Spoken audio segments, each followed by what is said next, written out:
Now, beloved in the Seventh-day Adventist Church, beloved in the Seventh-day Adventist Church, this is a very urgent message. A very urgent message called the 70 weeks of Daniel chapter 9. The 7 weeks of Daniel chapter 9, verse 24 to 27, reapplied to literal time and event prophecy. Now, beloved, David Gates came out with a message a couple years ago called The Wise Shall Understand, about 2 years ago around that time, around fall 2020 of year zero, the start time he came out with. And he stated that just like 70 weeks were determined upon the ancient Jewish nation for them not finishing sin in their generation, 70 weeks were determined upon spiritual Israel, the Seventh-day Adventist Church, for them not finishing sin of their generation. What was the sins not finished in spiritual in literal Israel's time, of the ancient Jewish nation or the Jewish church? They did not make an end of sins. They did not make reconciliation for iniquity. They did not anoint the most holy. When John the Baptist came and baptized Christ in AD 27, they did not receive, the leaders did not receive Christ as Lord and Savior. They received him as an impostor. In AD 31, he was cut off. In the midst of the week, they crucified him.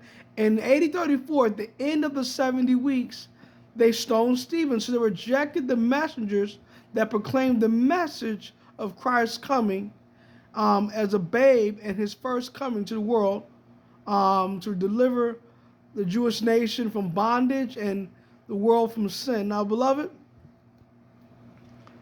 this is reapplied to our days, just like David Gates said in the sermon called The Wise Shall Understand. Spiritualism of the Seventh-day Adventist Church. The 70 weeks, I think from what I remember him talking about, I don't want to misquote Pastor Gates, so please don't shoot the messenger if I misquote him to some extent.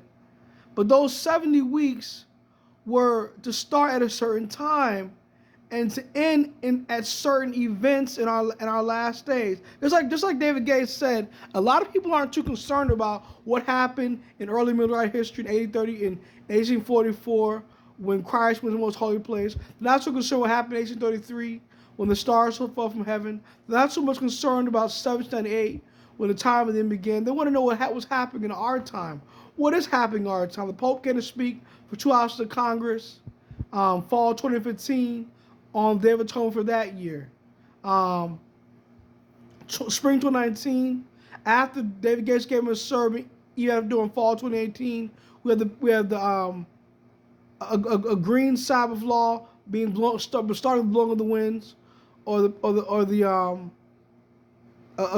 law that came out in that time, a climate law that came out in that time, and then we have by that fall 2020. Well, that's fall 2020, we have the Paris Climate Accord, another green Sabbath, and then by that spring of 2021, we have the Paris Climate Accord picking up, and by that fall of 2021, we have the G20 summit, and we have the G20 summit, and we have another thing popping off, the Trilateral Commission, and then see, those are the outward things. God never does anything in his church or up in heaven without things happening in the civil governments. What was happening in his church? The church was accepting things like women's ordination. Celebration had been rife for almost 20, 30 years in the church. Homosexuality was being received by the leaders like the transgender elders out in California. New theology, sin, and new theology such as the most holy place ministry of Christ in the heavenly sanctuary since October 22, 1844. All these things are happening, and the church is largely rejecting the messages of revival and reformation that leaders like Pastor Ted Wilson gave them in summer 2010 when he took office as our General Conference president. And then the very next 2 years after 2020, about 2 years after David Gates gave his message in 2018, the warning message, we see the General Conference vote to allow a woman-commissioned pastorship on a worldwide level, and lady eldership on a worldwide level. Now let's think with me, beloved. What's the real difference between lady eldership and ordained pastors? It's pretty much the same thing. Fundamentally, if you're going to block women from being an ordained pastor on a worldwide basis, you need to block them from being an ordained elder on a worldwide basis. Don't allow them to be an ordained elder on a worldwide basis and a commissioned pastor on a worldwide basis if you're not going to allow them to be an ordained pastor on a worldwide basis. Stop with all the semantics, folks. And Stephen Moore gave a wonderful stirring cry in his ministry called Stephen Moore with this other guy used to work with 3ABN, works with him. He gave a stern cry in one of his sermons that he puts out, Secrets Unsealed, in which he stated that allowing women to serve as elders on a worldwide basis is hypocritical. If you're not going to be ordained pastors, don't let them become ordained elders. Now, of course, a lot of our general conferences will say, well, if they're ordained elders, they can't get into a presidency job on a worldwide basis. That's why we're not going to name them as pastors on a worldwide basis. But still, that's hypocritical. Now, we know if a lady is a gospel worker, she should get paid equal pay for equal work like a man. But the fundamental principle is this. Doesn't the Bible tell us in 1 Timothy 2:12, I suffer not a woman to teach, nor to usurp authority over a man? Doesn't the Bible tell us in 1 Timothy 3:1-7 that a bishop must be blameless, the husband of one wife? Just like a surge situation, the Sunday surge situation. It's paganism, but it's baptized paganism in the image of the beast, Adventist and an Adventist type of setting, because we know the Sunday is not the Bible Sabbath. So these are the sins of the church, the corporate sins of the church: quasi-Sunday sacredness or Sunday surge, women's ordination, celebration, new theology, ecumenism, with our general conferences like a Noon Diop and others going to giving awards to the Manus Empire for World Youth Day, and our general conference leaders saying, oh, Sons of God is not here through the back door. It's been here for 100 years or so, and putting people to sleep. I mean, what something must give. Now, I wish I wasn't always crying out destruction. I wish I was not always crying out criticism of our leaders. But when I cry, it's like a fire shut up in my bones, beloved. I must give the straight testimony, or I'll die. I must give the straight testimony. It's good to preach doctrine, yes. It's good to preach prophecy, yes. It's good to preach our testing truths, yes. But now's the time for no tame, spiritless testimony of the ministers. That's selected Messengers Book 1 or 2, one of those books about the message of John the Baptist. Now, verse 24 says, in Daniel 9, it says, 70 weeks are determined upon thy people and upon thy holy city, to finish the transgression, and to make an end of sins, and to make reconciliation for iniquity, and to bring in everlasting righteousness, and to seal up the vision and prophecy, and to anoint the most holy.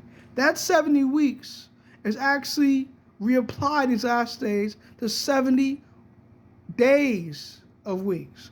Not 70 weeks of years like it was back in Daniel's time, which ended in from 457 BC to 834 AD. It's now 70 weeks of days, starting from fall 2015 and ending in around now in 2022, fall 2022. Just like I think David Gates is trying to say in The Wise to Understand. I don't want to misquote him now, so don't shoot the messenger. But after this time, we're going to see a true union of church and state with these draconian measures, with these green Sabbaths coming together to persecute Sabbath-keeping peoples, especially Sabbath-keeping Adventists or Seventh-day Adventists as well. And they're going to forbid buying and selling. There's going to be a death decree. There's going to be all kinds of things happening right now. These are the last days, folks. It's time to get ready. But right now, this is the time when Seventh-day Adventists turn each other in for being faithful Sabbath keepers, faithful commandment keepers, not believing in transgenderism, not believing in homosexuality, eating a plant-based diet, not believing in getting their party on the Sabbath, not believing in new theology, ecumenism. This is a time when they're going to turn other faithful Sabbath-keeping people in to the authorities, beloved, and there's going to be persecution on all ends. Yes, I said it. Persecution on all ends, beloved. That's the time in which we're living in. And we're going to have these pliable pilots who hold the reins of church government and state government saying, I find no fault in him. Take him, therefore, and crucify him. They're going to say, he saved himself. Himself he cannot save, beloved. So that's what time it is, beloved. We might as well wake up and realize that's what time it is. So Daniel 9:24 says, for making to make reconciliation for iniquity and to bring in everlasting righteousness and to seal up the vision and prophecy and to anoint the most holy. They told David Gates, they said, your ministry should be suspended for 10 years because you're preaching speculative theories about prophecy, because you're not listening to the mandate of our General Conference leaders to put your ministry under the government, church government in that division. But they ordained female pastors in these divisions. They ordained female pastors even after the General Conference stated, we're not going to accept female pastors. See the hypocrisy? Oh, folks, now it's time to get ready. The Seventh-day Adventist Church right now has not made an end of sins. It's time for them to be rebuked, beloved. Yes, I said it, rebuked for their corporate iniquity, their corporate sin. Just look right here. 1 Samuel 15 says, to obey is greater than sacrifice, and to hearken than the fat of rams. Yes, he said it. Yes, Samuel. Yes, Prophet Samuel said it. He said to Saul, when Saul wanted to sacrifice the way he wanted to sacrifice. 1 Samuel 15:22 said this. It says, and Samuel said, hath the Lord so great delight in burnt offerings and sacrifices as in obeying the voice of the Lord? Behold, to obey is better than sacrifice, and to hearken than the fat of rams. For rebellion, verse 23, is as the sin of witchcraft, and stubbornness is as iniquity and idolatry. Because thou hast rejected the word of the Lord, he hath also rejected thee from being king. See, beloved, these leaders are rebellious. They're rebellious just like Korah, Dathan, and Abiram. In Korah, Dathan, and Abiram's time, it was not an issue of woman's ordination. Even the whole tribe of Levi was ordained to some office in the temple, whether men, women, or children. To them, it was a situation of the wrong type of male leaders being ordained leadership. God had set aside by divine right Aaron and his sons to be leaders and to come before God at the 3 times appointed Passover, Feast of Unleavened Bread, and Day of Atonement to sacrifice for the people. But the sons of Korah, the cousin of Moses, decided to usurp the authority of Aaron in that way. And what's happening now, beloved, is these women that the Bible has clearly not set apart. That's the wrong blood on the Day of Atonement. That PMS stress, that PMS blood. They're trying to usurp male headship over the family and church government as ministers. When I say to these people come to me about women serving in ministry, I say, like my Caucasian older male friend told me, he's 80 years old. I said, nickel has 3 sides. Woman's ordination, the third option. I say these women can serve in humble, ordained lay ministry. He taught me this. He said they can serve as Bible workers, medical missionary workers, chaplains for women, children, and troubled youth, the Bible counselors for them. They can serve as call porters, but they're not to serve, and I agree with him on this, as ordained pastors, elders, and deacons.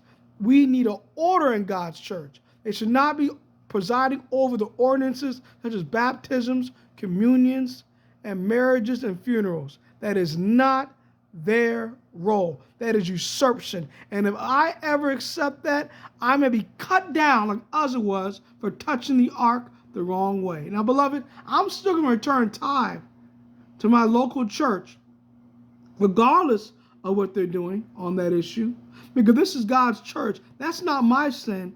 That's the sin of the leaders. But one thing I'm not going to do is participate in that abomination, that woman's ordination abomination. Let us pray. Most Congress and Father, thank you for this day, this Wednesday night prayer meeting. Thank you for all for mercy and blessing. Lord, I want to talk about a doctrine, a fundamental belief. I wanted to preach something light tonight, but Lord, it was like a fire shut up in my bones, what I've been studying lately. Please correct these issues in your church. You said in the spirit of prophecy, you said, enfeebled and defective as the church may be, it is still the apple of your eye. You said that the church may appear is about to fall, but does not fall until the sinners of Zion. Now, Isaiah states that the sinners of Zion are afraid. Fearfulness has surprised the hypocrites. Who shall abide the everlasting burden? So you're going to correct your church. Lord, help me not to separate the wheat and tares. Let you separate wheat and tares in your time and your own way. But save your people. Let them not be deceived. In Jesus Christ, I pray, amen. May not, God bless you, family. Happy prayer meeting night.